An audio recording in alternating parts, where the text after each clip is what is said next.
Et rebonjour YouTube, donc série 8, partie 4, dernière partie. On est reparti. Alors, sur la plupart des voitures actuelles, je peux régler le volant. En hauteur, oui, réponse A, non, réponse B. En profondeur, oui, réponse C, non, réponse D.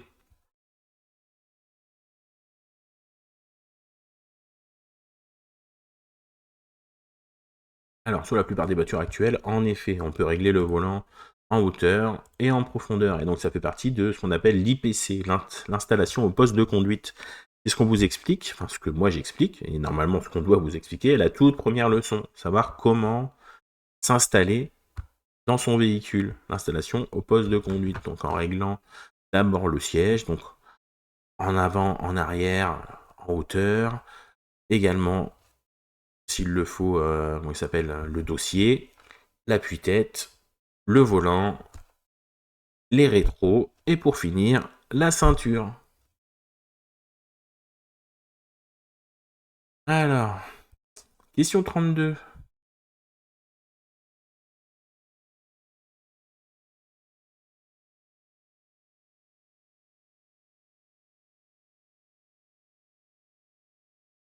Alors, une petite vidéo, ok. Alors, le moteur tourne, oui, réponse A, non, réponse B. Je peux partir immédiatement, oui, réponse C, non, réponse D.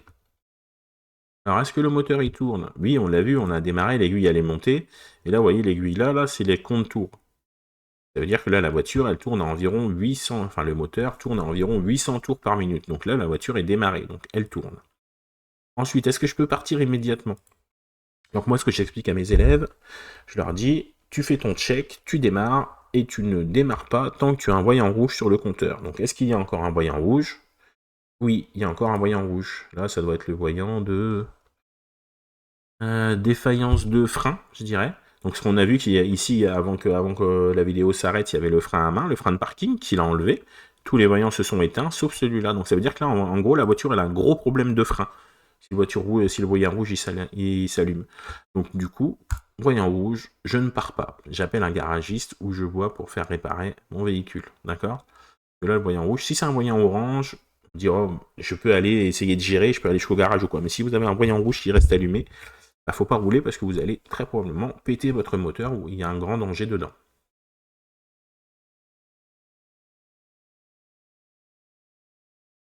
Question 33. Une fausse déclaration lors d'une demande de permis de conduire peut être sanctionnée par une amende allant jusqu'à A 135 euros, B 4500 euros.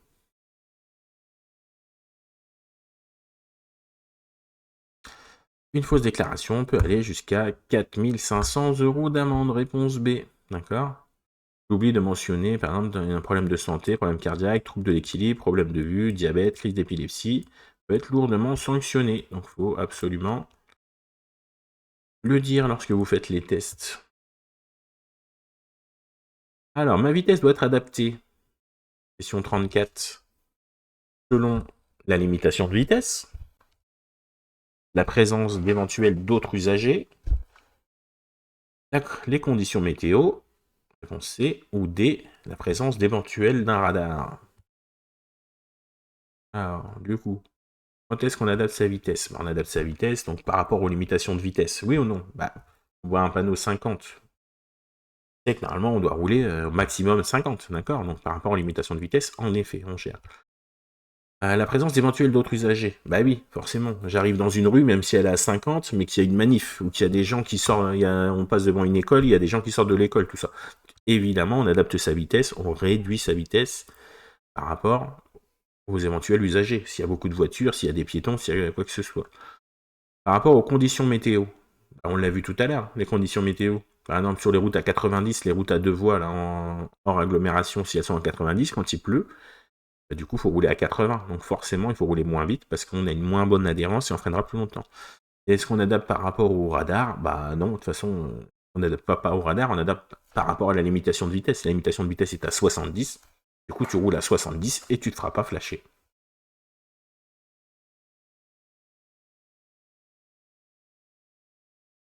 Alors, question 35 sur 40. Lorsque je circule avec les feux de brouillard arrière, les usagers qui me suivent Risque de moins bien percevoir les feux stop de ma voiture. Oui, réponse A. Non, réponse B. Peuvent être éblouis. Oui, réponse C. Non, réponse D.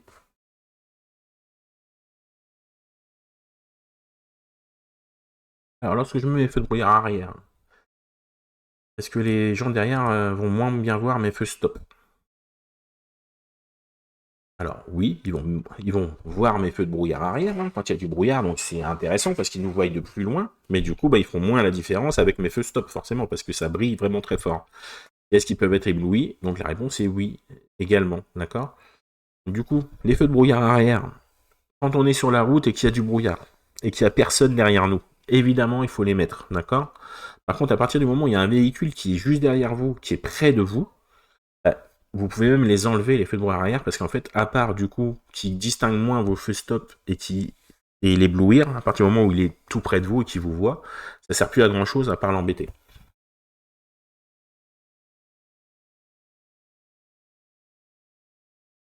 Question 36.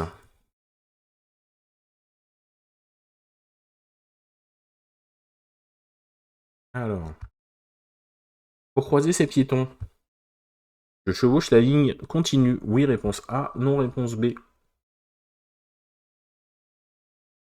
Je mets le clignotant. Oui, réponse C. Non, réponse D. Alors, évidemment, je chevauche la ligne, d'accord? J'ai tout à fait le droit de chevaucher la ligne continue. Hein. Je dois même le faire, parce que je dois passer à... Si les gens suivent hors agglomération, 1,50 m lorsque je dépasse un deux roues ou des gens ou des piétons, d'accord? Donc 1,50 m d'écart, et qui se réduit à 1 mètre quand on est en agglomération, donc en ville. Pourquoi? Parce qu'on roule moins vite. Et sinon, est-ce que je mets mon clignotant? Évidemment, je mets mon clignotant parce que je me décale, d'accord? Et j'ai le droit de couper cette ligne continue à partir du moment où je dépasse des personnes, d'accord? Des deux roues sans sidecar. J'ai le droit de les doubler. Donc, les piétons, c'est pareil. Question 37. Alors, il est possible de placer un bébé à l'avant de la voiture, dos à la route. Oui. L'objectif est alors A. Qu'il soit plus confortablement installé. B. Qu'il soit mieux protégé en cas d'accident. Ou D. De le distraire et le rassurer.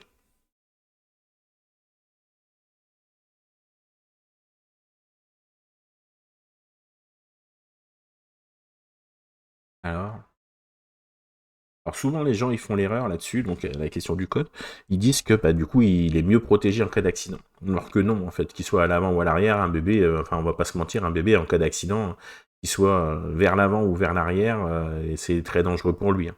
D'accord? Le seul but en fait qu'on nous autorise de mettre le bébé dos à la route, en ayant désactivé l'airbag passager, évidemment, hein, d'accord? Sinon il y a des problèmes. Donc c'est de le distraire et de le rassurer, d'accord, quand on roule. Qui est, entre guillemets, également dangereux, du coup. Donc, faut pas trop le distraire, pas trop gazouiller, jouer avec et tout, parce que sinon, du coup, nous, on regarde plus la route, d'accord? Et c'est vraiment dans le but de le rassurer et qu'il pleure pas, etc. D'accord?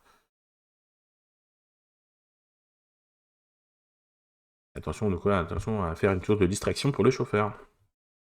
Question 38. Alors...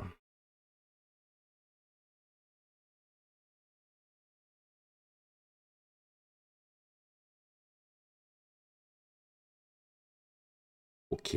Alors, je suis à la vitesse maximale autorisée.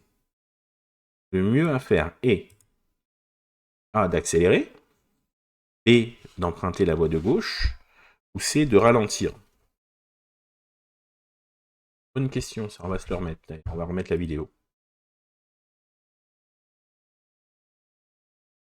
Alors là, on nous indique qu'on est à la vitesse maximale, hein, d'accord? Donc là, on voit, on le rattrape, on le rattrape, on le rattrape, on le rattrape. Et là, regarde, hop, là, vous voyez, la distance, elle bouge plus entre nous deux. Ça veut dire qu'on est au maximum. Là, la vitesse, on a vu, elle était à 110 au début. Ça veut dire qu'en fait, on roule à 110 tous les deux, là. Donc la limitation est à 110.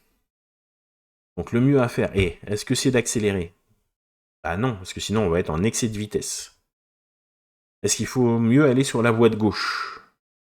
Si je vais sur la voie de gauche et que je suis déjà à 110 et que lui, il est à 110, du coup, on va garder notre écart, tous les deux, en étant à 110 tous les deux. Donc ça ne change à rien au problème. Donc l'idéal, en soi, en mode code de la route, c'est simplement de ralentir un petit peu. Donc là, je vous dis pas de freiner, hein, vous lâchez l'accélérateur. Comme ça, lui, il prend les distances. Là, on attend qu'il prenne des distances de sécurité, là, qu'ils dépassent d'au moins 1 ou 2 traits, là. Sécurité, d'accord. À 110, il faut un trait et demi environ, il faut environ 2 secondes. Et quand on a nos distances de sécurité, nous, on réaccélère pour reprendre nos 110. Comme ça, on garde notre vitesse. Okay, et on garde les distances de sécurité.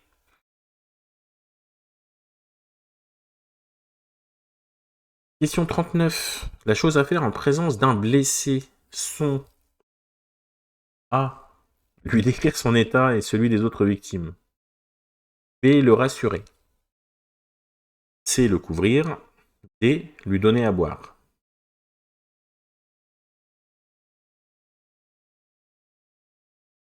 Alors, lorsqu'on tombe sur un blessé, du coup, on fait quoi? Est-ce qu'on lui décrit son état? On va dire, dis donc, Roger, il te manque un bras, et ta petite sœur à gauche, là, elle a perdu ses 2 jambes. Bon, je suis pas sûr que ce soit l'idéal de lui parler de ça maintenant. Donc l'idéal, c'est d'essayer de rassurer la personne, en effet, hein, d'accord. La personne, elle vient d'avoir un accident, on essaie de la rassurer, on lui dit, bah t'inquiète, les secours arrivent, respire, tout va bien. On essaye de rassurer comme on peut, d'accord. De le couvrir si on le peut, d'accord. Alors faut faire attention également, faut pas couvrir sur des plaies ouvertes non plus, hein, parce que sinon après ça colle, etc. Et de le couvrir si vous avez des couvertures spécifiques et que la personne n'a pas de plaie apparente, d'accord. Et ne pas lui donner à boire. Non, on lui donne pas à boire, d'accord. Donc les bonnes réponses sont les réponses B et C, d'accord. Toi aussi, tu te poses des questions sur le permis de conduire. Arrête d'attendre. Ouais. Chez En Voiture Simone, il y a une Je équipe suis pas dédiée chez En à Voiture ça. Et en Simone, plus, pas du l'appel tout. est... Je ne suis pas sponsorisé par eux, d'accord. Pas du tout. Je suis juste chez eux parce que je fais les séries de code pour vous. Ok, donc question 40. Donc n'hésitez pas à m'indiquer donc le score que vous avez fait dans les commentaires, si vous avez appris des choses, si vous avez des questions, à follow la chaîne, etc. D'accord. N'hésitez pas à venir nous voir également sur Twitch, d'accord. À part le 21h le dimanche. Donc venez, il y a mes liens, il y a les liens, du coup mes liens ils sont sur ma bio YouTube, donc n'hésitez pas à venir, à poser des questions et à participer en live. Donc on finit la série question 40 et après je vous souhaiterais un bon week-end, parce que ça je les poste le dimanche, la dernière série, la partie 4. Alors, l'élimination de 0,8 g d'alcool par litre de sang peut prendre jusqu'à 2 heures. Oui, réponse A, non, réponse B. Jusqu'à 8 heures. Oui, réponse C. Non, réponse D.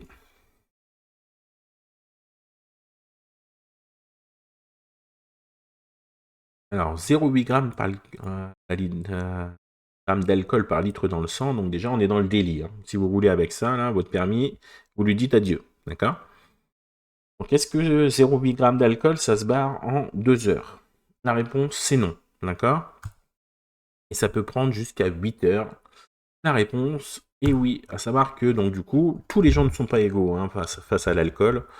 On a le sang, en fait, on réduit d'environ 0,15 par heure.